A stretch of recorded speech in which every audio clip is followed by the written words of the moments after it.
Without wasting our time further, I'd like to bring up to the stage quickly GodwinTom, the CEO of the GodwinTom company and our manager Africa. Thank you very much. A round of applause for him, please. Hi guys. Okay, so I'm supposed to speak about managing the artist's career for sustainable success in the 21st century. Pretty long topic.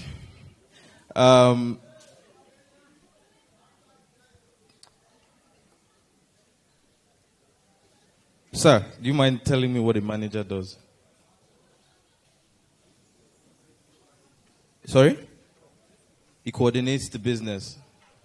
Would you mind telling me, sir?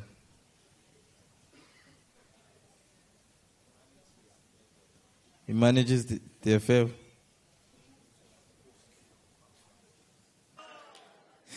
Oh God, see conspiracy.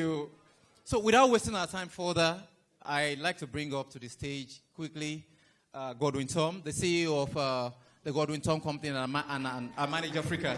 Thank you very much. A round of applause for him, please. Hi guys. Okay, so I'm supposed to speak about managing the artist's career for sustainable success in the 21st century. Pretty long topic. So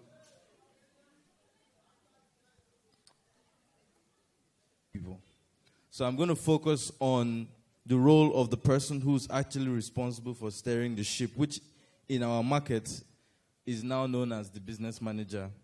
Some people also call that person the personal manager because one person plays the role. The new role of before, what happened was you manage an artist, you find a label. The person has talent, you find a label and you sign the artist to the label. And then the label funds the artist's career and you just manage that situation and ensure it's done. Right now, we have more people who are not signed. True? So that gradually began to shift the role of the talent manager from finding a label to business development. Right? Are we here? Now, I don't want to do dictionary conversations. I want to really have a conversation with you guys. So now, business development basically is, in a nutshell, is developing and managing revenue streams. So there's the talent and there's the money. The manager marries two of them together, right? So basically, if the talent is not making money, who do they blame? The manager. Even if there are several other factors involved. But generally, they blame the manager. You didn't do a good job. You don't know what you are doing. You did a bad job. You messed his career up. Those things. Now, what I find a lot of the time is in 2013, I put out a call for managers. I was looking for people to work with me. And I got 165 emails. And it sounded really nice. So I put out a call to some of the people, about 50 people. And I said, meet me somewhere in Lekki. Let's talk. Let's see if you're interested. And at the time, I managed Wizkid and Waja. So I said so about 45 came. And after spending my money to buy drinks and everything for people, it was still paying me. After spending my money to buy drinks for people, 45 people showed up. And I started by telling them that for the first 2 months, you people will not see Wizkid. I was only looking for 3 people. And I said, whoever you are, you will not see Wizkid, you will not see Waje. You will not go to any show. You will not get free tickets. At this point, half the room was empty. Right? And that's because most of the time people misunderstand the actual role of the manager. It is not to party. It is not to go clubbing. You are there specifically because the artist is there. unless you are the superstar. Abi? The reason why they give the free bottles in the club is for the artists, no? The manager just enjoys the perks, but that is not why you are there. You are there because of the artist. There is a lot of things involved in managing an artist. There's research involved. There's knowledge involved. There's so much. It's not just the show. Before you get to the show, and talking about shows, that's the primary job of a booking office. Now, the reason why we've shrunk all these responsibilities into one or two people is because of income and the structure of the market. Sometimes there are other reasons involved, like the artist does not trust anybody. Yeah? So they don't want too many people to share the money. They don't trust people. There's so many different reasons why. But the primary reason is because it costs money. When you make 100,000 and you give your manager 15, and then you share 10 with booking office, and then you share 5 with road manager, by the time you finish paying everybody, you'll be pissed off. So a lot of people don't want to do that. But let me explain why it is necessary. The road manager, let me put it this way. So I came to UI with Emma in 2008, and they almost kidnapped us. Yeah? Now, we got here, and there were complaints about, the food, the hotel, And the truth of the matter is, if we had a road manager, most of those problems would have been resolved before we got here. So we wouldn't be complaining. As a personal manager, I wouldn't try to figure it out when I got here. I would have figured it out before I left Lagos. So we could have calculated, if this will be a problem, let's find an alternative.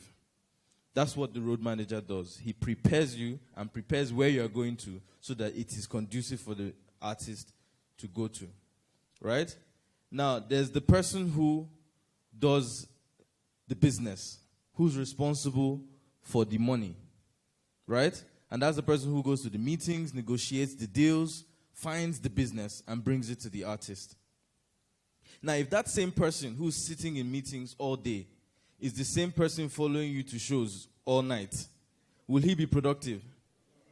Exactly.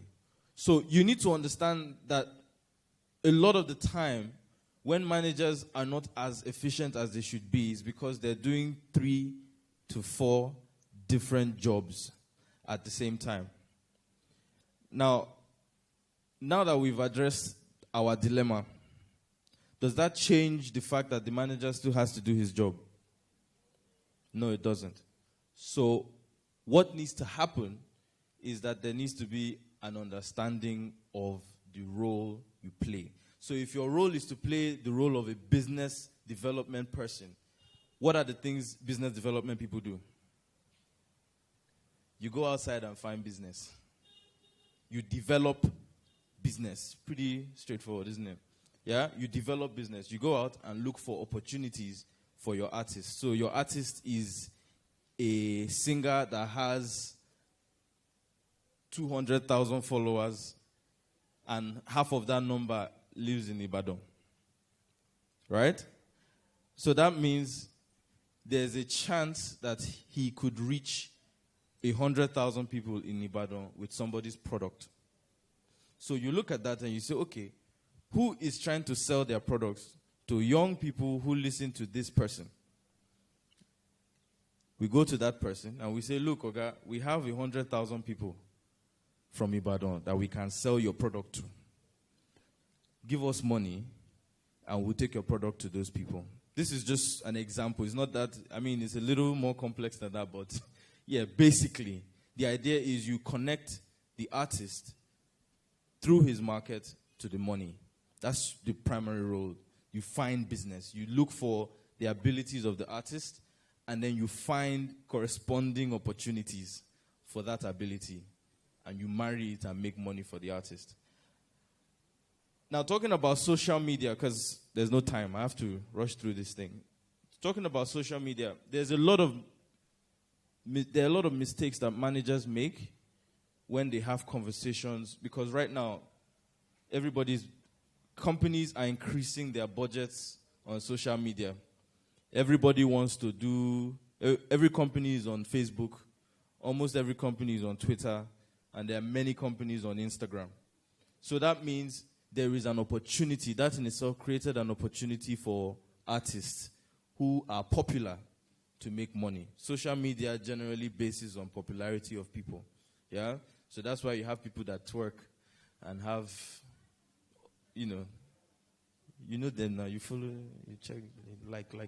So, yeah, so that has created an opportunity in itself.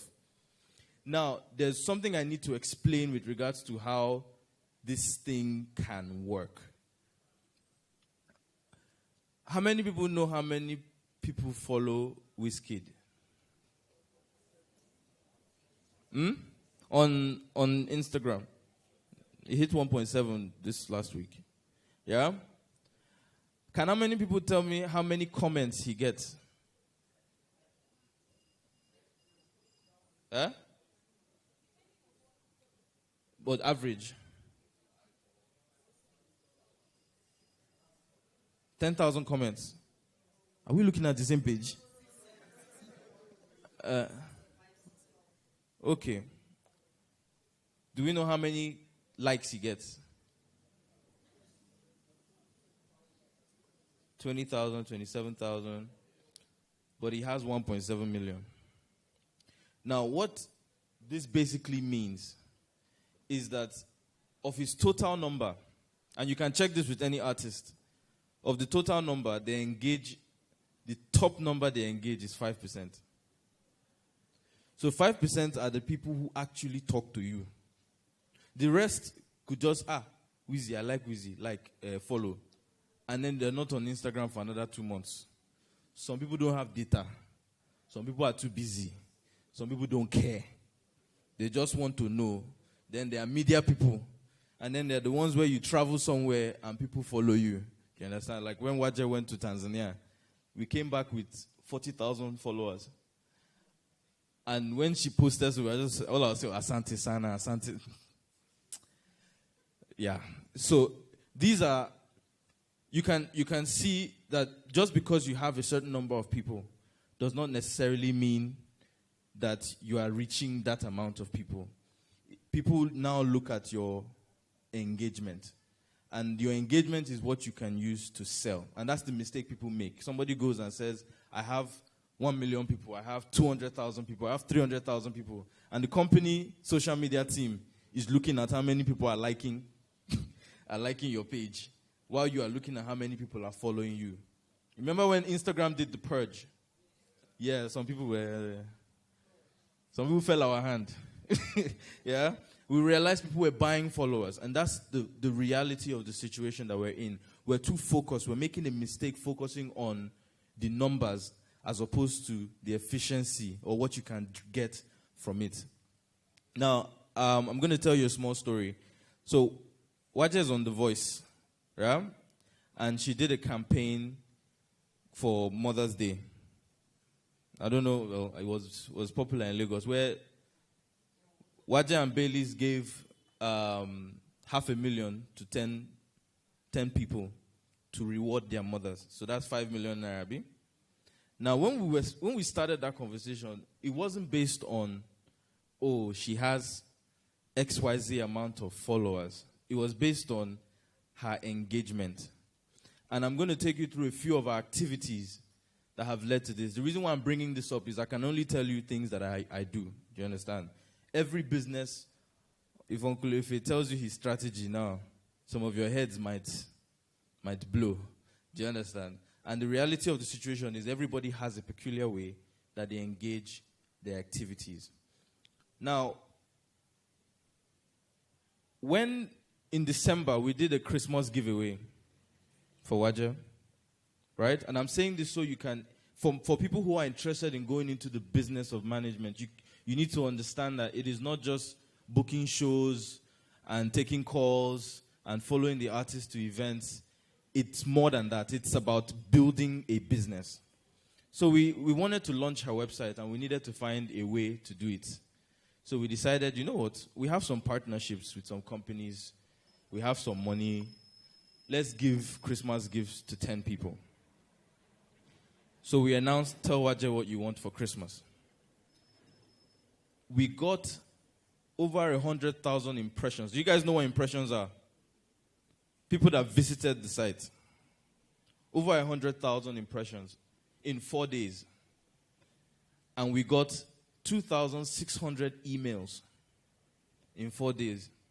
Now, before you can write anything, before you can tell your wish, you have to write your name, your phone number, your email address, your location. Now, what that did for us was it told us where her fans are. So, over the last few months, Waje has been surprising some of her fans.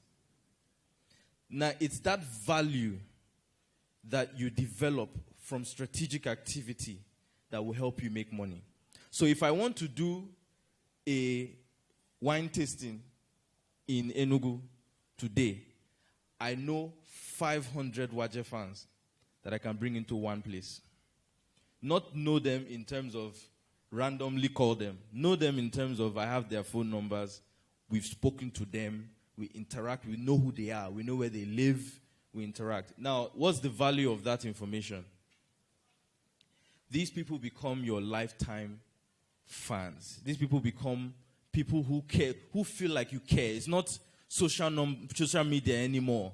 It's how you care. And that is part of the ways that Waje makes money. And that takes me to the next conversation, which is diversification. If anybody on this panel knows about diversification, it's Uncle Ife. Right? From artists that he has worked with, you will see a certain level. You might know them for music, but a lot of them have other things that they put their money into. Investments, different savings, pensions plan, and may not necessarily be banks. But generally, yeah, we know. But generally, the idea is that when you've built, you can see that I'm telling a story about the artist's career, and it's a process.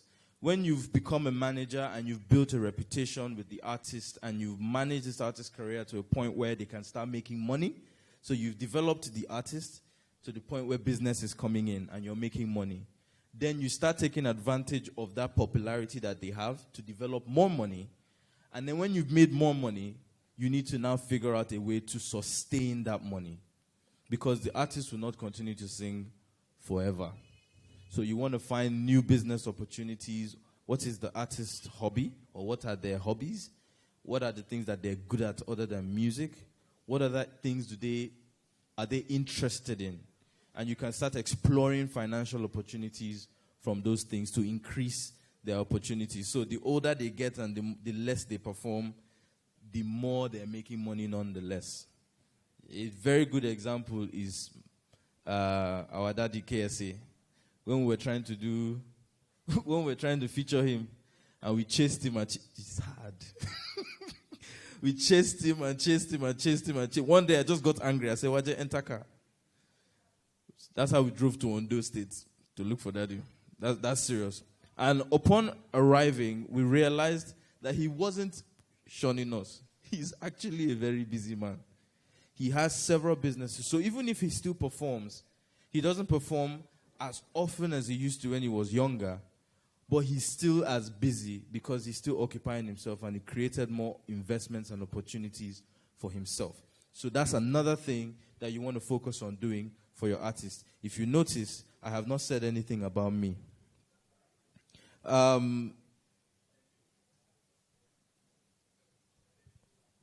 Now, in terms of the manager, so I've talked about what the manager should do in a nutshell, how you plan.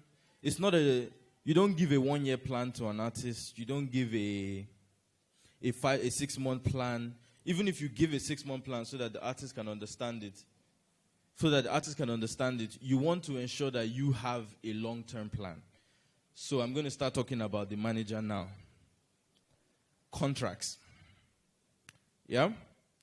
just because the artist is your friend, do you not plan for the artist to blow? You plan for the artist to blow. So all these people that say, I'm not about the money, I don't care about money, I want my friend to blow. There's a word they call those type of statements.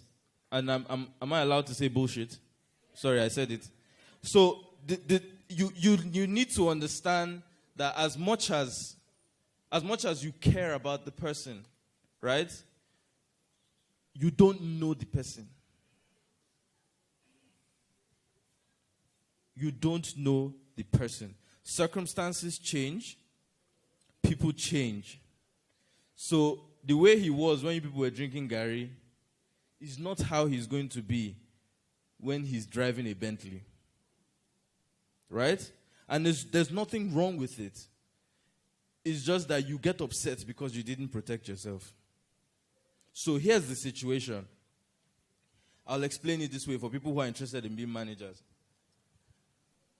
When an artist comes to you to say, whether you are his friend or you are a professional talent manager, when an artist comes to you to say, I want to give you my career, and I will use the exact conversation Emma and I had in VI in 2008. Emma said to me, Godwin, I'm 27. Yeah? All sorts of things have happened. If this doesn't work, I'm effed. I can't get a job in a bank right now. I can't go back to school right now. If this doesn't work, I'm effed. Right? Now, that is a huge responsibility to give me. He's not my family member. He's not my brother.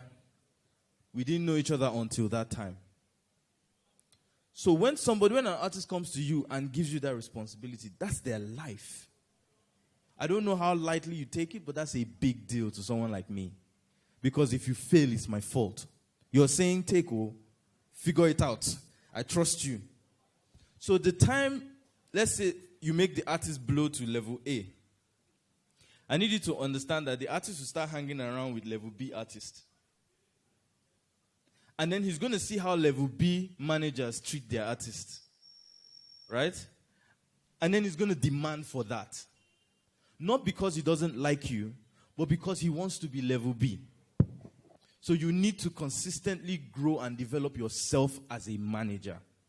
So you can see that it's not just about being friends with the person, because at some point, being a friend doesn't cut it. When you go and rent house of 2 million naira, when you were staying in 200,000 naira house before, and you rent 2 million naira, your hustle goes up. True or false? Your hustle goes up. And if your hustle goes up, everybody around you, their hustle must go up too. So the mistake a lot of managers make, especially the new school managers, is we get the artist to this point, yeah? And we assume that it's okay and we've done our job. There's always another level. So the manager needs to consistently develop and grow himself. Right? Now, how do you do that? And this is I'm almost closing. Everybody say, know everything. Know everything. There is value in learning and continually building yourself. Know about PR. Know about publishing. I remember there was a time I used to disturb this uncle a lot. Know about publishing. Know how the business works. Understand how corporate companies give money. Understand where the head office is. Know who the decision. Know everything. Because that's the only way you grow and you build a brand. And I must leave you with something very important. The only way you can sustain yourself in this industry is not by going to clubs. It's not by drinking. Okay, when was the last time we jammed in the club? It's not by going to clubs. It's not by going to parties with the artists. It's none of that. It's by providing value. Can we say that? Value. If you don't provide value, you are useless.